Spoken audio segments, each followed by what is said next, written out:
due to copyright laws and difficulties sharing the podcast across different platforms, the music unfortunately had to be removed from the original recordings. I hope this doesn't spoil your enjoyment or interrupts the flow too much. You are an Iron Man!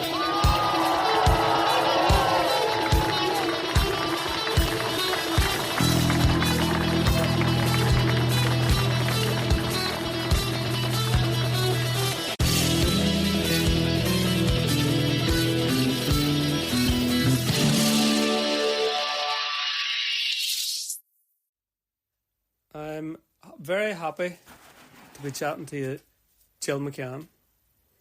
Many of you will know Jill and her crazy adventures over the years, running literally the length and breadth of the country. Jill, how are you keeping first and foremost? Very good, Mickey. Thank you very much for having me. Not a problem. Jill, we have been friends for a right few years, and me and your brother Gary were in the same class together back in the day. Double trouble. Double trouble is right. We weren't that wild far apart when we grew up, eh? You were in Hunter's Crescent. That's right, all my life. And I was on the other side of the river in Strathroy. Is that right? Millmore Drive. Well, there you are. I mean, us crossing the river many a times, giving piggybacks over the river. Weren't you cross over the river and us getting soaked? It was the quickest way over. That time there was no bridge or no walkway at that time. That's right. That wasn't last week or yesterday. No, it wasn't. No, it definitely wasn't. Good old days. The good old days, aye. That's one way of describing it. Hey, we've come on a right bit, the pair of us. But my God, you went that extra bit, didn't you? I did. In terms of running. Aye. We'll get to that in a minute. I'm well interested to know, and I'm sure there'd be a lot of people would be interested to find out how you got into running initially. Was it something that was always in you, or was it something you fell into late, or how did it all happen for you, just sort of from the beginning? No, it was definitely something I fell into late, because I wouldn't have walked out of your road. I wouldn't have walked to the shop, or to get a lift or whatever. But I was a smoker from 11 years of age. Right. I used to hang about with an older crowd, and I was the one that was keeping dick, as they say, to if anybody was coming. Keeping a lookout. And then to try it out, and from the first drag, I was smoking maybe 20 or 30 cigarettes a day from 11. I mean, primary school. So, unfit, I was so unfit. I was no gyms or nothing then. I was just walking to the town was as far as I would go. Yeah. And smoked all my life, and then had children, settled down, and when I was pregnant with my youngest, Rose, who's now 10, so it was 10 years ago, it was my older child, Tamara, said to me about, I think I'm going off them flags or whatever, because I was smoking them more when I was pregnant. I was eating them. Right. So they were on me back, it's so unhealthy. So I thought, right, when I'm pregnant, the weight gain, it doesn't matter. I could eat what I wanted or whatever because I was pregnant. Yeah, you could hide it a bit. So it was after then, I went off the cigarettes successfully, cold turkey, and once I had Rose, then it was like, oh my God, what am I going to do now? Because I was still just eating because I wasn't smoking. And instead of going back on the cigarettes, I plumped up to 16.5 stone weight after I had the child. Right. So I went to Swimming World and you lost a couple of stone, and it's just stopped. And I thought, right, I'm going to have to join a gym for the first time in my life. Scariest thing I've ever done. Joined the gym, done a bit of everything. I seen somebody just running on a treadmill, and I thought, right, so I wonder, could I run? I used to walk on it, maybe a mile. Yeah. So it took me 6 weeks. 6 weeks to run a mile without stopping. Right. Till I built it up to 7 miles a day, every day. I went to the gym and done nothing else, only went on the treadmill for 7 miles every day. And it was one of the PTs, Shane Mullen, came over to me one day and says, I see you do a bit of running on the treadmill. Why don't you come out with a running group, the Muck Hogs? The Muck Hogs, aye. Out onto the roads, and I thought, no, Jesus, no, there's one thing running on the treadmill, but it's another thing running out in public. So I did, it took up Maria McSorley was one of the Muck Hogs as well. She was the first one. I'll lift you, I'll take you out. Sure, I'll lift you. And right, okay. And I'd start 5Ks out on a Tuesday night. And that's all I done. A 5K on a Tuesday night and stuck to the gym. And then it was enter your first 10K run. Done a couple of 10Ks. loved it. Mm-hmm. The weights just started. I went down to 8.5 stone, and I'm after a couple of months. Right. Just the weight started falling off me. So this, and then from 10Ks to half, half was my first half marathon. I hated it. I thought I'm never running again after that. There was a fundraiser marathon, Stevie done down at PHF gym down in the Dust. Mine Stevie, he was doing this 100 marathons, 100 days. Yes, I know who you're on about. I can't remember his surname either. His surname, I can't. And me talks to him, I can't even mind who he is. And so they held a marathon down for him, one of his marathons and his adventure. And me and a couple of gears, right, this is going to be... We were only planning to do the half marathon. We thought we may as well just go on and end up doing the full marathon. Right. So it was unofficial first marathon. And got hurt again. So had you even at that point, you hadn't obviously prepared to run a marathon? Like you hadn't been training to run a marathon? Was the 13 mile. But you were still knocking away at the 7 miles per day. Oh, yeah. So I suppose just to capture that a wee bit, you had a real good solid... Consistent baseline where you were running 7 or 8 miles a day. Yeah. Every day. So for you to jump up to 13, you had that foundation already, and lo and behold, on the day when you said, well, fuck it, let's do another lap, it was there. Yeah. It was madness at the time. And there's so many who was doing it. Aye. It was for a charity. I thought, right, we may as well see how far we could go. And I might even on the last lap, because it was like 4 mile loops or whatever it was. And then I made it into the last week. I thought, why the fuck did we do this? Now we have to finish it. Yeah. And we did finish it. And we thought, right, we'll Dublin Marathon. A few said, right, we're going to do Dublin Marathon. It'll be our first marathon, as everybody does. As they say, it's the flat. There's no such thing as flat, but they say it's the flattest marathon to do. And me and a friend of mine's, Catherine, done all the training up to 18 miles. Mm-hmm. Proper training, 18 miles, and Carrickmore Marathon was the first Tyrone Marathon. Came up, the coloured marathon, Philip Anderson. Yes. Held. Uh-huh. So we could use this.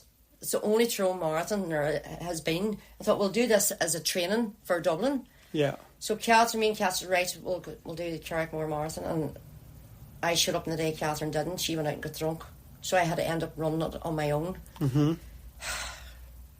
Not good. Awful. I walked the last 5 miles, kept crying my eyes out to Kevin Cairns. Right. He kept telling me it's just around the corner. But I thought, I'll never... He's one of them lying gets. He is. I was going to beat him. He said, all around this corner, around this corner. And at the very end, it was, oh, now, Jill, you have to do a lap of the pitch. And my head was spinning at that stage. And I thought, I'm going to die here. Go on ahead. He said, I'm not leaving you now. So I did it.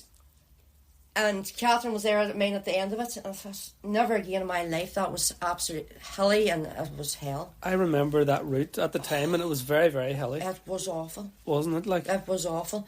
And I mean, even Shane Mullen out there came running over. He says, what was your time? Did you do it? I said, there was no watches or nothing then. I said, I haven't a clue. To find out, I'd done it in 4:01. He says to me about it under the 4. Did you do that under the 4 hours? I still haven't a clue. So it came out in the results, it was 4:01. That's so unreal. Then it was on my head then, right, under 4 hours. I want to do it now under 4 now hours. you've got a target. Now I have a PB to break. So Catherine says, right, Dublin, and our plan was to follow the 4-hour pacer in Dublin. Yeah. And that all went to shit too. Catherine knew the pacer of the 3:45. She said, oh, we'll follow the 3. And she had never run a marathon, so we only done the 18 miles. And I said, no, it's a different story. We'll go with it, sure, and if it falls apart, we'll drop back to the 4-hour marathon. Yeah. Right, I knew it was a bad idea from the experience in the first one. Yeah. So we went out with a 3:45 pacer, and everything was going well to halfway, well in time. And she said, oh, we're well ahead of ourselves. She says, now, Catherine, she says, you don't mind we stop at a stretch? I said, no, you don't want to do that. I said, okay. So she stopped, stretched at the half marathon, and could she get going again? And we started getting slower and slower, and the 4-hour marathon pacer passed us at mile 21, and she just give up. She said, I'm going to the toilet, and I waited for her, and I kind of walked and whatever. It was all about, go on your head. I said, I'm not going ahead now, and you we've done this, started together, we're going to finish together. I walked for about a mile and she never appeared. So I went on and I think it was double marathon, was 4:03. Took me longer to do the double marathon. And she came in 4:05, but if she had come on, we could have stayed with the 4 hour pacer. You could have done it easily, I think. We could have, but she just, once she seen the 4 hour pacer, she just gave up. So that then made me hungry.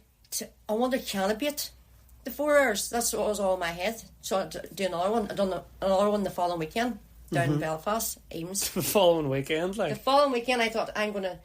No. There's no messing. When's the next one? I'm doing it. It was 4 hours dead on. The third one. So they had a back-to-back, so I went the next day. I went down to do the next marathon. And I done it in 3:55. I said, I'm not going to wear a watch or nothing. I'm just going to run it and see whatever, because it was a back-to-back, and I run it and I done it in 3:55. Then it was meeting people. Do you want it? You should join the Marathon Club Ireland, where you get a 25 medal, a 50 medal, and a 100 medal. You know, and that was all for the bling. All for the bling. You love the bling. Absolutely. There's no medal, there'd be no running. Like, do you know what's flashing through my head at the minute? Now, I'm doing Belfast Marathon on Sunday week, and it'll only be the third time I'll have covered the distance of a marathon. And I know that it's a big event. Like 26 miles is not to be sniffed at. It's not easy, no. You know.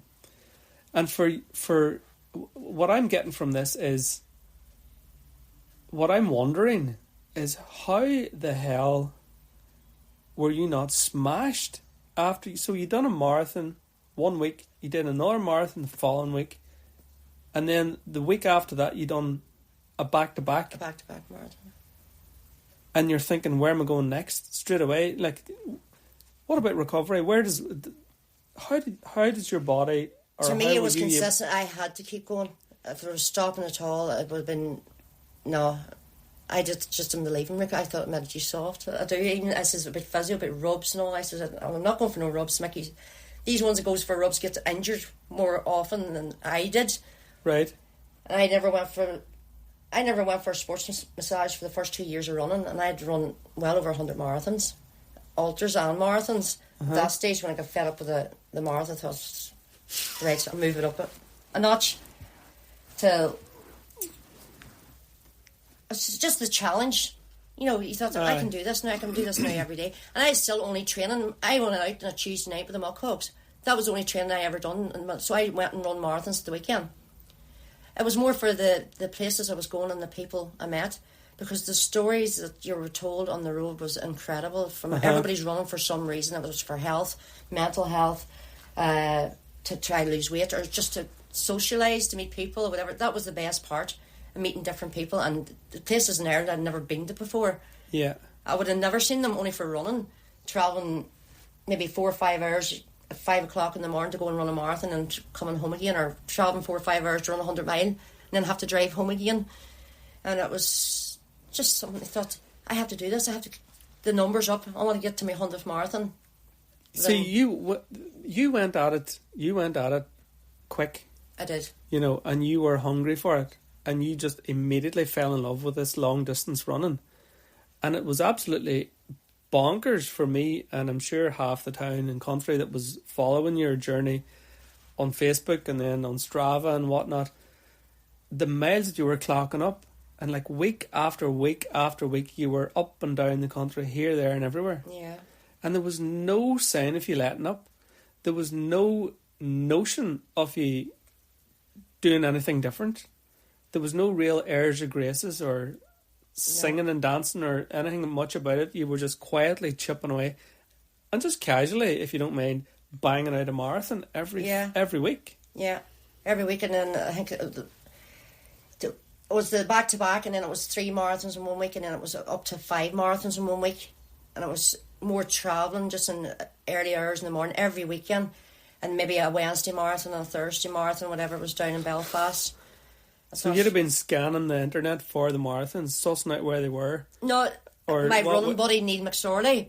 I've never booked a marathon in my life to this day. Right. I've never entered, because I wouldn't know how to see technology. I wouldn't know how to enter a run. I've never entered a run. Serious? And then when I started going, it was either if Neil would enter the two of us, because we done all our marathons together, and it was I'd pay in the day. I was the only one to show up and say, right, I'm going to pay in the day, or whatever the race directors would know. I don't know how to book. Right, don't say nothing. You can pay me on the day, whatever. Because we done a lot. You're dead on, Jill. Aye, knew rightly. But then I started winning them, so I got free entries. Right. When we started, I done very little 10Ks. I never done a 5K run ever. I never done a 5K race, whatever. I think they're a lot harder, by the way. 10K, the shorter the run, the harder it is. The more effort, you have to bloody run. Faster. You have to put 100% into it. Short but sharp. I done 2 5-milers. I done Barra 5-miler and Cookstown 5-miler. It was the only 2 5-milers I ever done racing. And I said I went to 10Ks and half marathons. I run Oma half marathon and I went down then to do Strabane Lifford.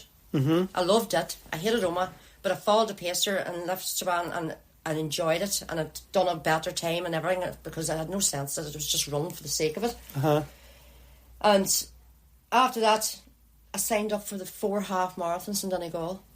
I only had run 2 half marathons, and this is right, I'm going to do 4 half marathons, 4 days. And how long was it ahead of, suppose it was a week or 2, was it? It was only a few weeks. You know, I thought it was all deadly. It was all great. This is great. I've done 2 half marathons in 2 weeks, back to back 2 weekends. I'm going to go up down and do 4 half marathons in 4 days. It's an amazing way to be thinking, and it's a way that is unusual. If you don't mind me saying so. It's a bit wacky, like. It's just wise, like, no. You're not near wise. It's just a challenge. In a nice way, you're not near wise. You're thinking, what else can I do? Could I do it in 2 days? Could I do it? So what about that mindset then? Because I'd be thinking, like, if I'm doing something big, and a lot of people their mind will work like this. I'm curious to figure out what goes on in your mind whenever you're at that point. Maybe not even clued into what you're capable of, but just really, really eager and really enthusiastic. And it nearly sounds reckless to someone who's a wee bit more cautious. But none of these things entered your mind. You were just saying, I've done 2, I can do 3, and if I can do 3, I can do 4. And sure, why not go for half a dozen? Do you know what I mean? Yeah. So was it as simple as that, or was there? Oh, it was, yeah, because it was more or less follow the crowd. Everybody says, you should try this, and you should try that when you're out running. I thought, I could do that. Okay. But it was the 4 half marathon that I thought I did at that time, think, oh my, no, this is madness, this is mental. And that's where I met all the marathon, the ones that the 100 Club mile, or the 100 Marathon Club Ireland. Yeah. Took in with them, run with them a few days, and they're saying, oh, you should try this. They were running the 4 full marathons in 4 days. And I thought, Jesus Christ, this is terrible. How? He's mad. And then once I completed the 4 half marathons, I can come back here next year to do the 4 marathons in 4 days. Challenge accepted. No, it was just the adrenaline. You thought, right, I can do 4 halves, I can do 4 fulls. Next year I can come back here. And I won the 4 halves, so I got a free entry into the 4. So I thought, I have to go back now. Aye. I won it, and I have to... Plus you don't have to worry about trying to get it booked. Yeah, so I thought, right. But in between that, I was just doing no running during the week at that time. I was just Tuesday night out doing a 5K 4 mile with the Muckhogs. I didn't even go up the Gorge and Glens on a Saturday because I didn't want to go up the hills. I hated hills from day one. Aye. And Carrickmore left its mark. The hills. It was awful. But it was the fact it was because it was the only Tyrone marathon to get it on the list. And it was a good training run. I don't believe in, as to say, for a half marathon, go out and run 10 mile. That's you ready. If I go out and run the 13.1 mile or 13.5 mile, because I wouldn't show up in the day if I thought I couldn't do it. You need to do the distance before you tackle the distance. First, go and do the full marathon. I've done it down the Industrial Estate with your man, Stephen McGowan. That's what you call him. Yes, the very Him and Laurie Maguire done the 100 marathons, 100 days. So it was his fault. He got you into it. I always say to him it was his fault. So you've got it's safe to say at this point, looking back, you had the bug. Like you're not someone that went into running for a release or for a pastime or a hobby or nothing. You went in, you thought, this is this is different gravy and whatever, it clicked and you were just mad about it. No, I could eat and drink what I wanted and then just run. Mm-hmm. That's the way I seen it. I can eat all the things and I would drink my whatever half bottle of vodka on a Friday night and get up at 4 o'clock in the morning and go and do my marathon. There's many times I've turned up full drunk. I can't even remember running the marathon. Many times they were tough days. Derry marathon, I mean, I was only home 30 minutes. I had to get into the car and took up to Derry. I was just starting to sober up when I hit Derry, and I mean, boking all around the place. And the only way I could run it was Bootsy, my old pal Bootsy, set up a beer for me every mile. Somebody to hand me a beer to keep me drunk. Right. And I run Derry marathon. It's probably not the best advice to be handing out. It's not the best advice, but I always said all marathons were normally at the weekend. And I thought, I like my Chinese and I like my vodka, and I'm not giving up one or the other. Aye. So if I can do that and all I have to do is run. Why not have my cake and eat it? So I just done. Yeah. I get that. I understand I that, wasn't actually, giving up one for the because other. training for Ironman, like with all the training I was doing, I was just eating everything. You know, just apple puffs and chips and Chinese and pizzas and the whole plant, and still losing weight. Yeah. Because I mean, even up in Belfast to start the 6-hour challenges, where you have to in and out loops to see how many you can do in 6 hours, and like every time you come in, they were giving you a can of beer and a slice of pizza. That's what you were eating just in between loops. And this was great. So you're just walking along, starting the next loop with a can of beer and a pizza, whatever, and this was great. So you could sit, talk, and walk, and run, and eat, and I just loved it. Loved it, and I have to say, even when I run my first 10k, like I done my first 10k in 52 minutes. My very first. It just come natural to me. And even in PE at school, I wouldn't have done PE at school or not. I said I wouldn't have done nothing. So it was just coming. Yeah. It was just natural. It was just coming to, and I thought, it was hard work. I said, yes, I'll give it me all at the 10Ks, whatever. But then it was considered running every day. I could do stronger, like it definitely did. And then when I was running marathons every weekend, it was just show up and run it. And the only time I ever trained was for the big one. That's the only time I ever trained in my life. It was for Belfast to Dublin return. And that was a different story when I was told, right, you have to run 20 mile every day. I said, how the fuck am I going to fit in 20 mile every day? Aye.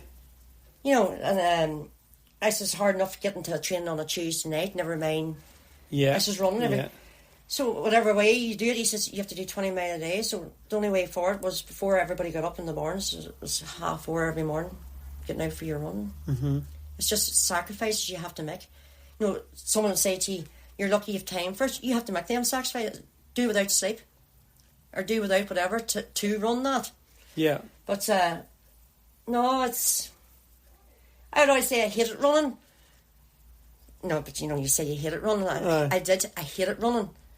I hated the soreness and what after the fact. But when you were sitting down the night after a marathon or any run, 10k, whatever, the achievement and sense, and you're just hungry then for more. Aye. It's just there. Yeah. What's next? I want a bigger challenge. This is no good to me anymore. Tell me about the marathons then, before we move on to the big stuff. I mean, I just heard myself saying that, and that's just bonkers, because the fucking marathon is big stuff. I tell you, marathon. You know? But so you were well on your way to making your mark as a formidable force in long distance running early on, and quite quick. You know, you scaled. I did. Yeah. You scaled up very quick. You're in the club then for trying to go for a 50 and then trying to go for 100. How did that pan out? What was the sort of time scales? There's no time scales at all. Listen, you only got a medal for your 25th marathon. Right. You know, that's a wee case, just a wee nice goal. But how long did it take you? Can you remember how long it took you to go from 0 to 50 or 100? Well, for I done the 52 marathons, 52 weeks. Right. So I had my 50 marathons done in 50. And when did you decide to do that? Did you, like... Because everybody else was doing it. Just as in most of all them marathoners. Is this after you've done the back-to-back thing and then your 4 half marathons or 4 full marathons? Did you decide, I'm going to go now for 52?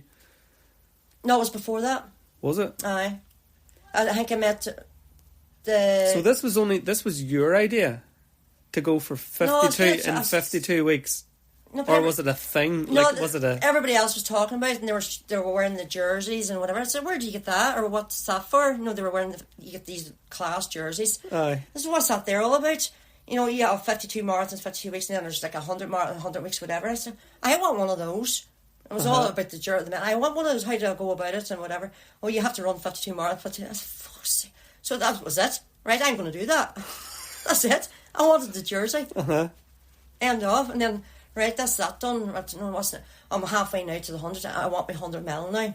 So that was the Wednesday marathons, and I was in Belfast, wee marathon. I was travelling all over just to get them all fitted in. It was all about numbers. It wasn't even about... The thought of running the distance didn't bother me. It was thought I need to get the numbers up as quick as I can. Aye. So in a way, you were... because you were focused on them numbers and looking to tick off boxes and hitting targets, you were nearly not even considering the running at all. It was just in the way. It was just getting in the way. Just getting down to meet the same people and the crack and listen. It was going places, and that was what it was all about. It was the people you met. So where was Marathon 100? It's bound to have a wee special That's part. from my first injury. My Marathon 100, I wanted to run 100 miles for my 100th marathon. A tainted double-edged sword. This is then. right. What can I do special for my 100th marathon? This is right. I'm going to run 100 mile. So I entered a 24-hour run in Tralee. So it was 7 hours drive. Mm-hmm. And I went down and set up tent and whatnot, and I thought, this is all new to me. Even running during the night, I thought, how the fuck am I going to keep going? I loved it. I thought, this is for me, the 24 hours.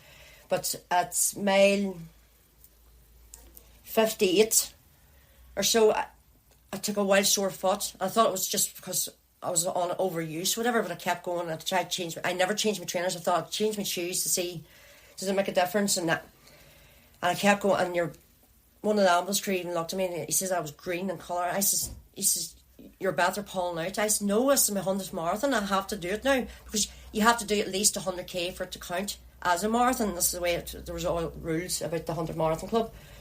And I said, no, I can't stop. I said, I travel 7 hours down here.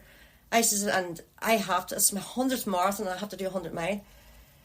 And I went on, and I think I'd done 105 mile. And I mean, with great struggle, with the pain in my foot. And at the very end, they wouldn't let me get into the car. They said, you can't drive home, because I was, the pain was unbelievable. Mm-hmm. And finally sat in the car for an hour and got a sleep, and then travelled home.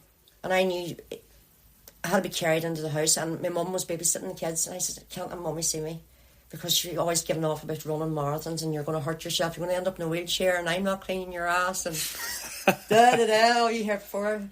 And I said, I have to be slipped in here because I don't want them seeing. I knew there was something wrong, but then I thought it was my first 100 mile. I thought, this is how you feel. So I left it for a day and I couldn't sleep with the pain. And I went out to the hospital and they said to me, it was a sprain. They x-rayed and said it was a sprain and sent me home. But within days, it was 3 times the size. And I said, there's something badly wrong. I was inflamed and I said, there's something wrong here. Mm-hmm. So I went back out in the middle of the night, out to the casualty again, and they x-rayed it again. She says, it's a sprain. No, there's nothing wrong there. She said, we can't make something be there that's not there. And I was like, I felt embarrassed. I thought, maybe it is just so. And it took 3 more weeks. I went down to Enniskillen and I asked them to x-ray me, and they x-rayed me. That was the 3rd time x-ray, and they said it's only a sprain. They wouldn't give me crutches or nothing, and I was in agony. I was eating painkillers non-stop, and I thought there's something wrong. And then I was infected. I went back out, and there was a doctor who was just leaving the Oma hospital at that time, and he says, can I have a look at your leg? And he says that there's poisonous infection. He says I had to get it drained out. And he sent me for an MRI, and my leg was broke. Ligaments was tore. My Achilles tendon was torn too. So it was all misdiagnosed and it took me months to learn how to walk again and get up. And I thought at that stage, no. And what was it that caused that injury then? Do you know? Overuse. I was just going over it. They reckon that That's why they're going for surgery now. They have a high arch on my foot, and I kept going over. It was causing me to go over on the side of my foot and tore all my tendons and kept going on it. Throughout the conversation so far, I've been inwardly smiling to myself and thinking, I'm sitting here chatting to the female white version of David Goggins. Because now you've just told me that from mile 58, you're fucking running with a broken...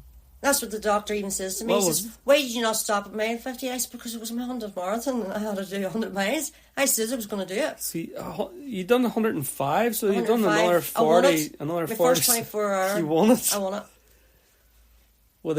With a broken... What did you break again? Your leg? Your ankle? Yeah, I had a fractured leg in my ankle. Fractured, and I had like grade 3 torn ligaments, tendons, and the Achilles tendon was like a rope was just cut down too. So I was told I'd never run again after that. And of course you paid heed to that advice, didn't you, and just hung up the trainers? No. I'm going to need a song to process this, Jill. I thought you just had to keep going. If you stop now, I know if I stopped out of minutes, I would have never went back to it again. So then I took a love for the 24 hours. I thought, I have to do more of these. So I done 6 in 1 year. Along with whatever marathons and stuff. Right. We're gonna play a tune. I need to get my shit together. I can't cope with this. I'm going to play a song and have a chat with you in a wee minute. Couldn't think of another song that maybe summed you up more than Run to the Hills. And that was just a wee teaser because I know you don't like hills. No, I don't like hills. Before we put that tune on, you had suggested that after your significant injury, you decided that rather than rest on your laurels and hang up the trainers and maybe take up a bit of hill walking, you thought, nah, ultra marathons go to a longer distance, so you don't have to run fast or run all of it. You know, you get to walk the hills. You walk to the hills. Walk the hills. Uh-huh. This is the... everybody stop to walk the hills to save energy when you're doing longer distance. This is the run for me. This is unreal. I don't have to run hills anymore. Uh-huh. That's it. So you're now... Are you kidding yourself at this point? Or are you just thinking, I've done too much of running and come too far and achieved so much that I'm not prepared to give this up? Or did you just think... No, it was more than... Because running was more for my mental health and for my head. Anything it's a bad day or whatever, 20 minutes even out on the road, I say, right, just put on your running shoes, out onto the road, 20 minutes. And it was like a new person just coming into the house again. Yes. So it was more for the mental, and plus I can't stand my kids anyway. So the more I was out on the roads and away from them, the better. No, it was anything bad had happened, or it was a bad day, whatever. That was my answer. It was in the middle of the night, or it doesn't matter what time it was. I was just put on my shoe and just go out for, if it was a mile, if it was 10 mile or 15, just go out and run, and it would be the answer to all my... yeah, just, I know what you mean. You find out a lot about yourself, like whenever you're doing a long event, and you would have spent countless hours by yourself. Yeah. And there's a lot of people that kind of freaks out, but it's something that I've come to love. Sometimes you need that time. You do, I think, 100%. Yeah. There's something also that's very, very special about being able to be in your own company. Yeah. And there's something really, really nice about being okay with being alone. Yeah. And that's very different than being lonely. Absolutely. Do you know what I mean? Absolutely. Does that make sense to you? It does, yeah. And I think whenever you're okay doing your own thing by yourself, you can kind of put a lot of things to right, and and you don't seem to be actually consciously thinking about it at the time. You don't realise, yeah. Aye. You don't even realise what's actually happened to you. Like, you'll come in from a run and you will have no idea what you were thinking. Mm-hmm. But you will have sorted out shit in your head. Yeah. Do you know what I mean? You'll feel a wee bit emotionally lighter, or a wee bit more freer, or you'll have loosened your mind up a wee bit. That feeling is just unbelievable, isn't it? Mm-hmm. Yeah. And then see when the choices took, I said, you hate the thought of getting up and go for a run, whatever. But yes, it was always the hardest thing, was pushing yourself out. But once you're out there, you didn't want to come back. You could have just went forever, just keep going and going and going. And you could. You were so in terms of times for these events. Well, let's not get ahead of ourselves. Let's talk about this first ultra then. This notion about doing. So you had done your 100 miles, which near wrecked you. Yeah. Well, it did. It did wreck me. It did wreck you. It wrecked that part of your body anyway, but it didn't dampen your spirit. But it had shown you a new option. So what did that look like then as you were thinking? What was your thinking behind it? Well, I knew, like, speed work and all that was gone. I knew I wasn't going to risk. If I could get out to run at all, never mind. It was never about times or speed or whatever. But yes, I did do quick marathons at that time, whatever. I'd done all that and I knew, right, slower running will not be as bad on the ankle, on the injury. So, right, go out and run. I thought, this is great. I could do many more miles of this. And I just started off. At that time, you were going out for your 10 mile in the morning, turned into 15 mile and 20 mile. I thought, when you're doing it slower, this is great. Even though it was taking longer and longer, I thought, I'm going to have to get up earlier and earlier and earlier. But I didn't care, as long as I was able to get out and run.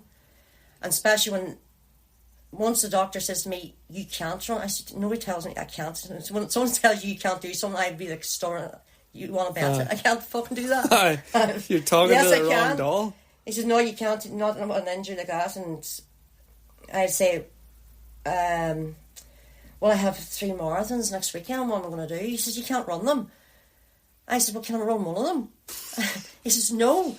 And he actually, I made him phone me then the next night. He says, you said, Jill, you had 3 marathons and my bloods would ever come back, that I was low in iron. And I was wondering, because my skin was tearing, everything went so easily, but I was low in iron and low in blood and I needed blood transfer. He says, you daren't go and run.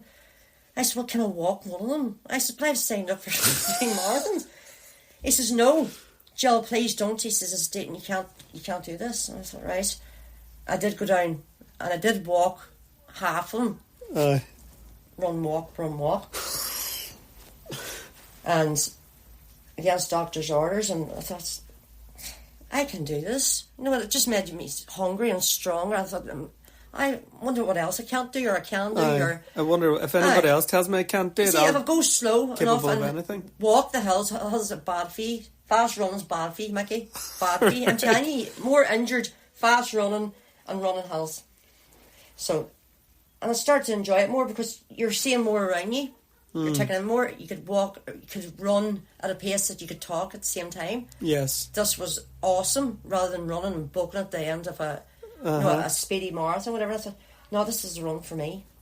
Long distance is for me. I loved it, and night time was my favourite time.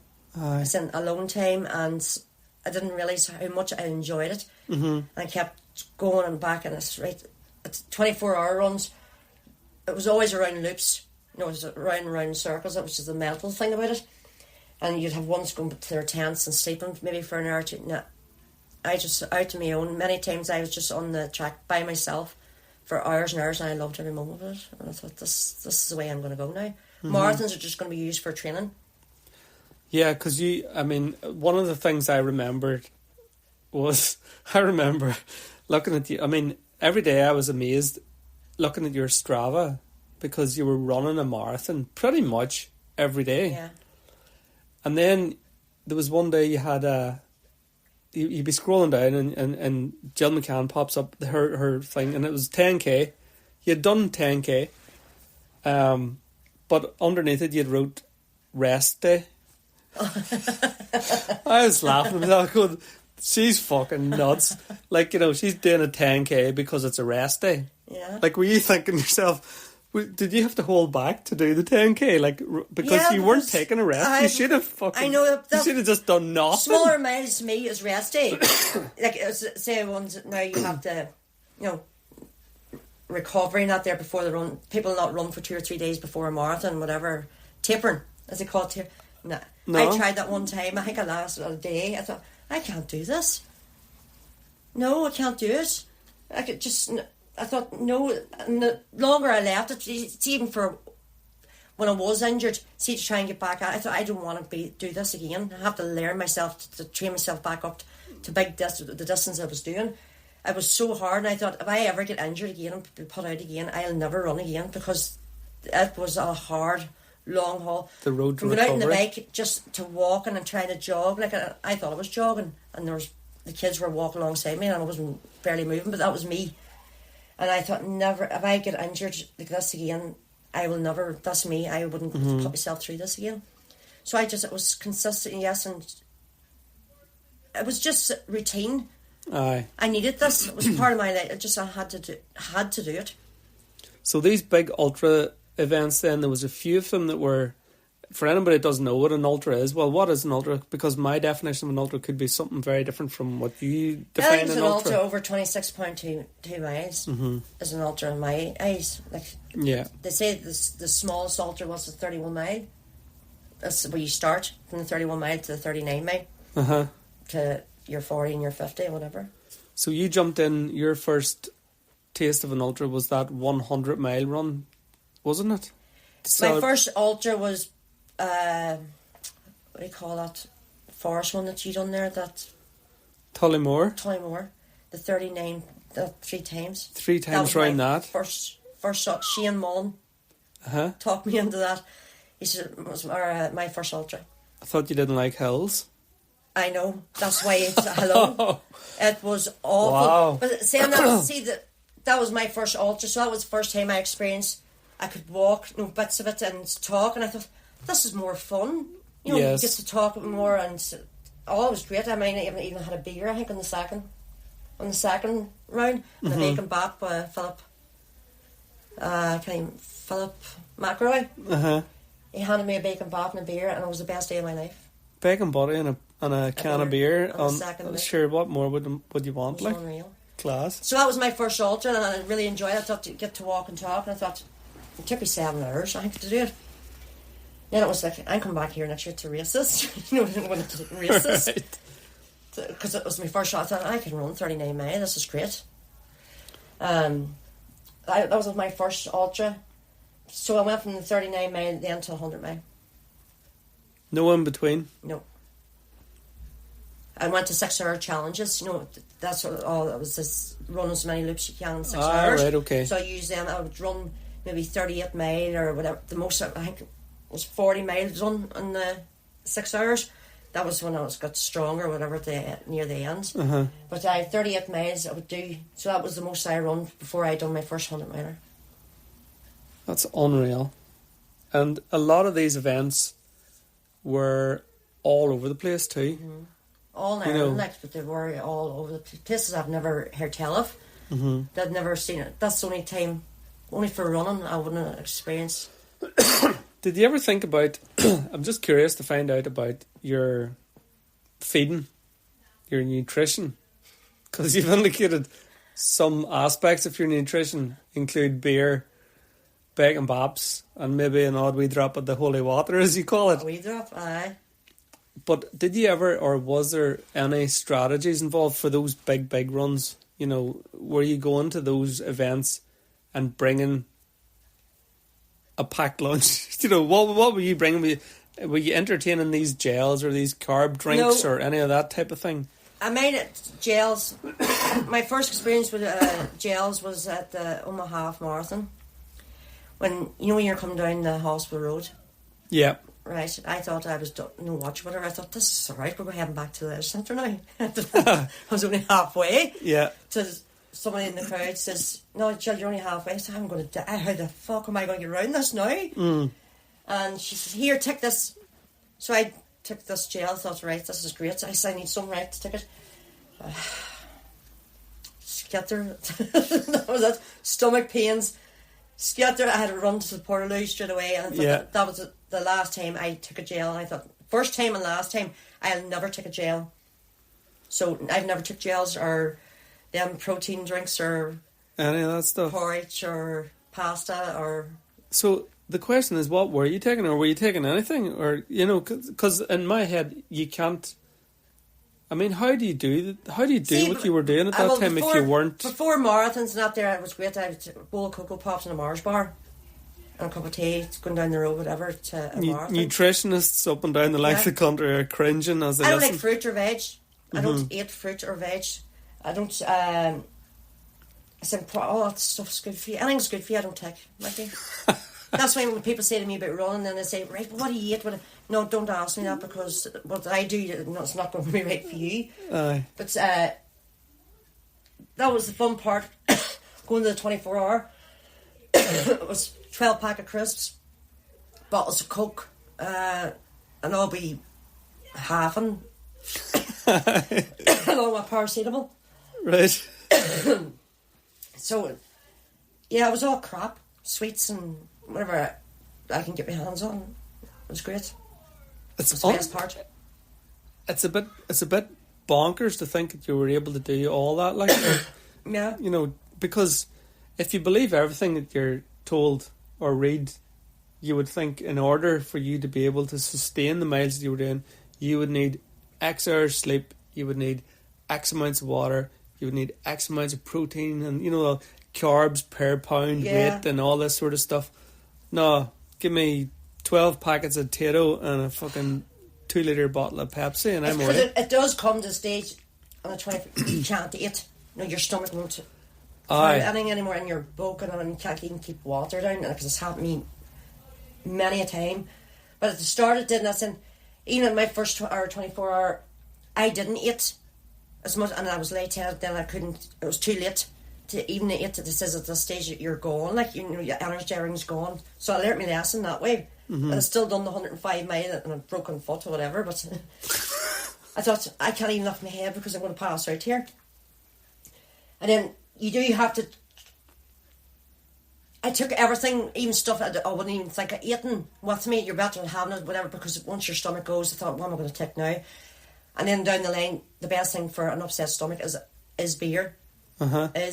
See, it can't be, it's unreal. A lot of people would drink milk and that there, and I thought, no, that would just turn my stomach. But beer is the best. Any ultra runner would tell you. It doesn't have to even full of carbs as well, though. It's whatever. See, your stomach to sell your stomach. So that's a tip for you, Mickey. Aye. Anytime you've even a non-alcoholic beer or whatever, just have it, and you're always have it in your pack. But the 24 hours too, you have people coming, bringing you McDonald's and stuff or whatever, taking your orders. Do you want anything from the fish and chip, whatever? And this was great. It was just all handed to you. So you were eating everything that was going, and that was the best part, because if it wasn't handed to you, I wouldn't eat. Aye. I just would have stopped eating. So you constantly have to have somebody coming to you. It's like, you have to drink something, you have to eat something now, because you just stop. You just, eating's the last thing in your head at a certain stage. And so, how did you cope, or how did you manage them? Because I know you mentioned this one earlier on, and this is one that stuck in my memory, because I remember chatting to you about this one. We might have met up at the leisure centre or something. You might have been in with the kids and I might have been in with the boys or whatever, and we were having a chat, and I remember you saying about you done the Dublin to Belfast. But didn't you do Dublin to Belfast and back, or was it Belfast, Dublin and back? But whatever way it is. Belfast to Dublin and back to Belfast.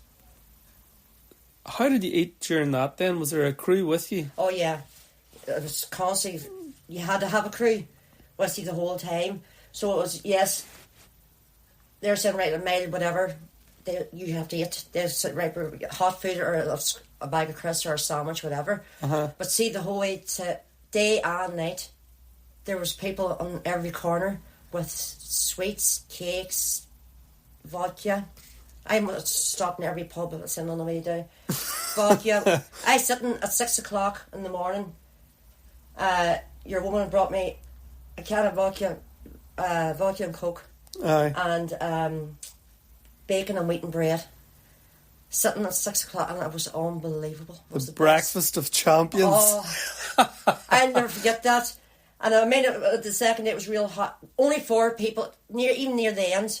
See, only for the people to carry me food. I didn't want to be on plate. You know, I was like, my stomach was gone. I said, right, I only take.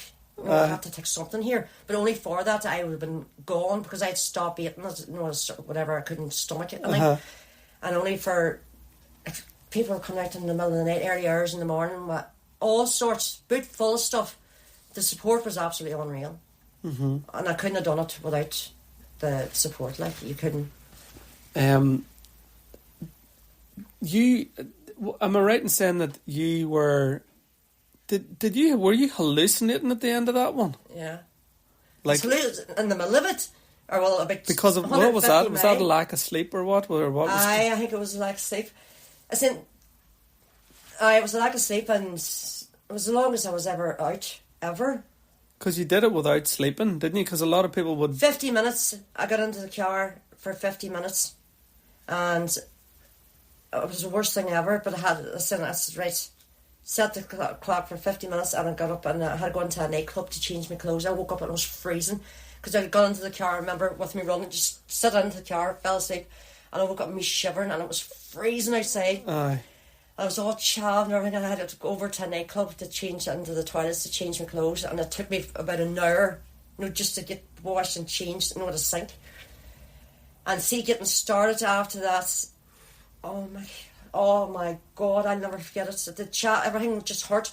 I had about 3 coats on, and I started walking, and I was drinking a cup of coffee. And then once the coffee was finished, I started the coats, one coat come off, the next coat, and I was back to doing 9-minute miles. And then that was me. I thought, I am not stopping again. That's me now to the end, because if I stop, I am not going again. Oh, because it took you that long to get yourself back up. But everybody else did sleep, obviously, but there was only 2 of us finished it. Out of the 40 people, whatever, started it, there was only me and Jivy, was the other wee boy that finished the whole run. Unbelievable! It's phenomenal. Like it's mind blowing. The stuff that it was the only thing I did train for. Aidan Hogan, the Irish champion, was my coach, and he checked up on me. I wasn't allowed. I would have drunk most nights, maybe holy water most nights, and he says, well, the words he says, no drinking, bitch. And he said, I'm going to be phoning you. Like, he's from Cork. Uh-huh. You couldn't understand a word he was saying. So he phoned me, and I said, don't be phoning me, because I can't understand the thing you're saying. So he FaceTimed me to make sure I wasn't drinking, whatever. He says, you can have a drink on a Saturday night. He says, no, if you keep up your training. And plus, I had to eat a banana a week. 1 banana. You're on a real healthy kick, health drive at that point. Oh, but it was, he says about 20 mile a day. You're right, you're going to have to run 20 mile a day, whatever. And so I done the 20 mile a day Monday to Friday, and then I went and done my ultras or 40 milers or whatever the weekend.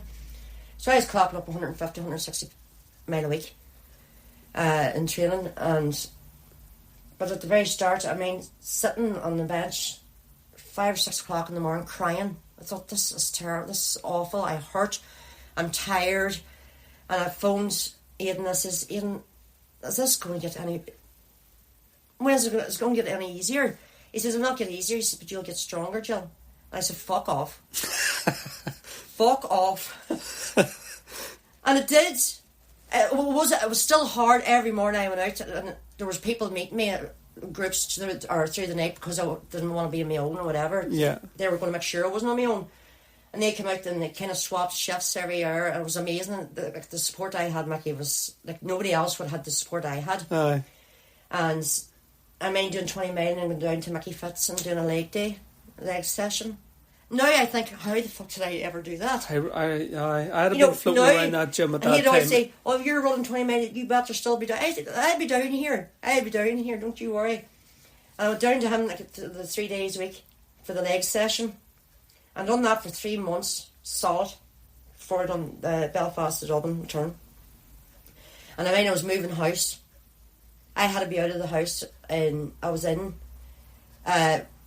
before the Monday, so I thought I wouldn't be back. So I moved house that whole day. The race didn't start till 12 midnight. And I never noticed it. I was moving, as you can imagine, in and out, moving all the furniture, whatever, to get out of the house because I wouldn't be here till Monday. Uh-huh. And I went down. I landed 2 minutes before the race started. I missed the photographs and everything. It was a real rush. Me so prepared, 3 months hard training. Yeah. To the last final, it was a disaster. And I thought, how am I going to get through this? And I made even 40 miles running with a wee fella, and I couldn't keep my eyes open. That's the first time I experienced sleep running. Right. I was falling asleep. You know, if you're sitting on the car, the droll of the car, you know, you're kind of... yeah. I thought, I'm falling asleep. It's only 40 miles in. What the fuck am I going to do? While you were running? Yeah. And I was slapping the face of myself. I thought, and it says, it's just hit me or something. I can't keep my eyes open. And I thought, my run's over. That's it. It's over. And because we all started together, and I was feared to be on my own because in case I got lost or whatever, and I thought, I have to run with the crowd. And they were all running like 8 and 9 minute miles at the very start, and my crew just stopped and says, Neil, come over, and he says, Jill, you took 3 months to train to run 10, to take your pace back. He says, and you're beating out 8 and 9 minute miles here. He says, 40 miles, whatever, into the run. He says, if you're going to do that, he says, we're leaving now. He says, you're just going to ruin your race. Uh-huh. So I just says, right, because I planned to walk the hills, walk every hill, doesn't matter, whatever, and jog 10, 11 minute miles. You had to keep it slow. We were running all the hills, whatever, so I just says to the lads, right, lads, go on ahead. I'm going to take it back here. I'm not going to stay with you. So one boy stayed with me. He said, I'll stay with you, Jill. And the rest went on, and not one of them finished. They got to the halfway mark. Mm-hmm. And I mind meeting them when I was on my way back, meeting every single one of them. They said, no, they weren't going back out on the way back. And I said to Neil, if I'm the only one going back here, I'm not fucking. If everybody else is stopping, I'm stopping too. He said, how can we come down here to drive after your ass? He says, you'll be finishing it. Uh-huh. So I got a good talking to by my crew and so 40 started and 2 finished. 2 completed. They Unreal. all. I was a wee dots just the whole weekend. I went on to Facebook and I couldn't believe it. All I hear was number 2, Jill McCann. Everybody's not even into running. America, China, everywhere. I had all these messages and unbelievable. I'm a superstar. This is great. And all I was in years was number 2. And that was all that was my number, running Belfast Dublin. But the support was absolutely incredible. And you had also managed to reach a fair old height on the rankings. I did. How far did you get up in the rankings? In Ireland, you were 5th. And then in the world? I was, for the world, there was 20-something thousand, and I was 5th female out of the 25,000 in the world. But it was a phenomenal. It was the track 48 that got me the top of the 48-hour run. That got me the top of the rankings. And that is something, isn't it? That was something. Like nobody can ever take that away. That was Then Fuck. the last one standing was the female Irish trackers. For the last one standing, it was all different types of races. So. And you came back to Oma with your T48, and it was a great success. Tell me a wee bit more about that, or where did that idea come from? Was this your sort of... All I ever wanted is to have my own race. Crack on the track was then born, wasn't that right? It was a crack. Come for some crack on the track. That was madness. I've never run a track in my life, and all the running I'd done, I thought I was never on a track. Aye. And I thought my dream is to have a run on my own and whatever. No, it was have a run on my own. I thought you can do a 12-hour, 24-hour anywhere. Yeah. So you can anywhere. It does 12 hours, 24-hour runs, and Ireland doesn't have a 48-hour because it is a big expense to hold a 48-hour because you have to have time officials and 3 chip timings, and it's very high standard and it's a lot of money to. Yeah. So I thought I have a charity one to run my first one, track 48. I'll be on the track 48 hours, so just track 48. Keep it simple, and I was going out to the ice baths, and it was Sean, the owner. He says, if you're ever thinking of having any runs, this place is yours. And I thought, right, so that's track. I'm going to have a 48-hour here. And I said, right, we'll do it for charity. I have a daughter who's autistic in Arvely, and they need as much raised funds. What I thought, do it for a charity, but 2 good local charities. You'd rather go to home charities, you know where it's going. So, Autism Northern Ireland and Arvely was the 2 chosen charities. And I thought, right, we'll have the 48-hour, but we'll put in there the 24, the 12, the 6, the 3, and the 1. That all just came along. Why can't we just run an hour? I thought, right, it's a charity run. We're going to put it all the times in. It was really confusing at the start. Because people were just like, can they turn up at any time? I said, no, you can't, because it's all official. There's chip timing, but It was a big hit. And I thought, right, run 48 hours around the track. Oh, Mickey was a stupid fucking drunken. Drank again, it was, oh my God, what the fuck am I doing here? But in true Jill McCann style, you went and done it anyway, didn't you? I had to do it. I put it out there and then I had to do it. And you clocked up how many miles? 192 miles. 192 miles. 780 something laps. Nearly 800 laps of the track. How many people actually did the 48 hours? There was 12, 15 started the 48 hours, full 48 hours. And presumably you were the number one lady then? Aye, that's where I got the top of the rankings for the 48 hours here. I didn't even know that. To one of my ultra runner friends, just welcome to 300k There's not many that can do it in 48 hours. That's unreal. So that was a bonus, and I thought, Jesus. That was your extra special wee Aye. tip for raising the money for charity and It was stuff. tough now, I'd have to say, going around a track mentally. Mentally, it would be quite Because challenging. you can only change direction. I was like, fucking Christmas. Change direction every 4 hours. I thought, yes. No, we're going to see this. It was... There wasn't much extra scenery, the we opposite did get direction. super excited. Yes, it was super fucking exciting times. Like, We get to run anti-clockwise. See the world in a different direction. But and the weather wasn't wonderful either. I mean, the wind and the rain and everything was against us. I supported that one, and I came down to the last one too, and I just went down just to make the donation really to charity, but also just to go out for a wee run and just to actually be on the same track as these lunatics. Hunters.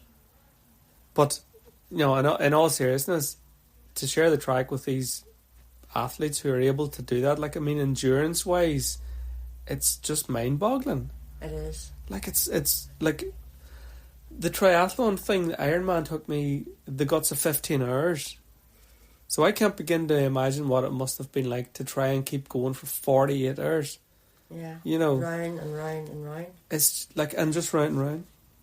The other thing I wanted to chat to you before we wrap up was an event that you were toying with the idea of going into, and I don't know whether you went through with it or not, and maybe you were injured.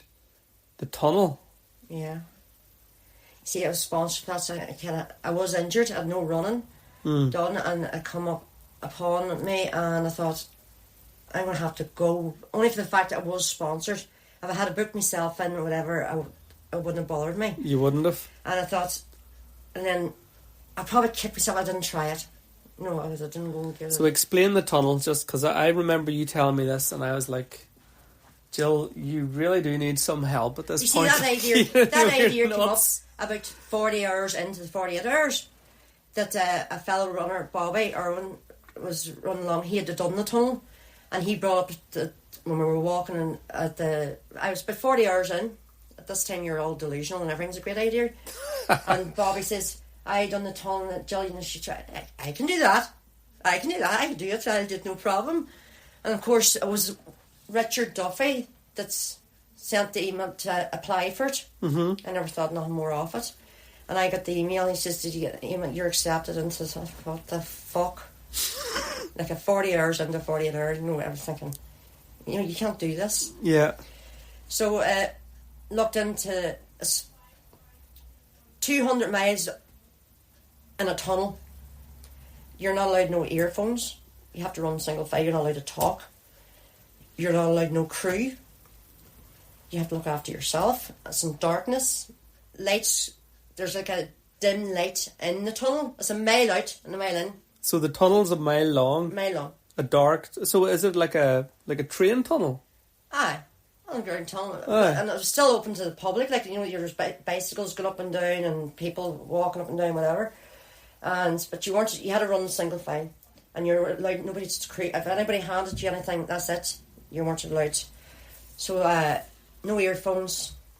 And the lights went completely out at 11 o'clock at night and didn't come on to 5 o'clock next morning. Right. Complete darkness then. Complete darkness. And there's no way any wee chance of any light cracking in there, It was mentally the tough. I travelled over the morning off, so I was up at 3:30 in the morning to head to Belfast, get a flight and whatever, and drive, hire a car, and all the morning off. Me, no training, no nothing. Like, I swear, it was the worst idea ever, but I knew. I'm glad I did go. Just dropped off on my wee suitcase, which just I bought a pile of sweets and stuff, and some of them to change of clothes. Full of smoky bacon. They all had to be left outside. They all had to be left outside the tunnel, so you had to get your chair. All you had was a deck chair and your suitcase, whatever you had on it, and one poorly toilet, which was disgusting. You had to walk. It didn't count the minutes. It was just back and forth to the toilet. And that's what you were working with. And it pissed for rain. And my suitcase, my food was closed. Everything was just ruined. And I sat and I cried. And I was seeing things coming out of the walls. And I was actually interviewed by the television ones. And I can't even remember it. They says I was slapping the hands because I thought I was hallucinating. You're not real. You know the wee fuzzy boy that put on me mic? They're trying to put it on me and I was baiting them. Get that spider away. Get that away from me. You're not real. You're not even here. Go away. I can't remember any of it at all. Mentally the hardest thing ever. I said not prepared. The travelling was, I was sleep deprived early in. Like it was 55 hours I've run up and down a bloody tunnel. That's unreal. 55 hours. 55, that's cut off, yeah. Jesus wept.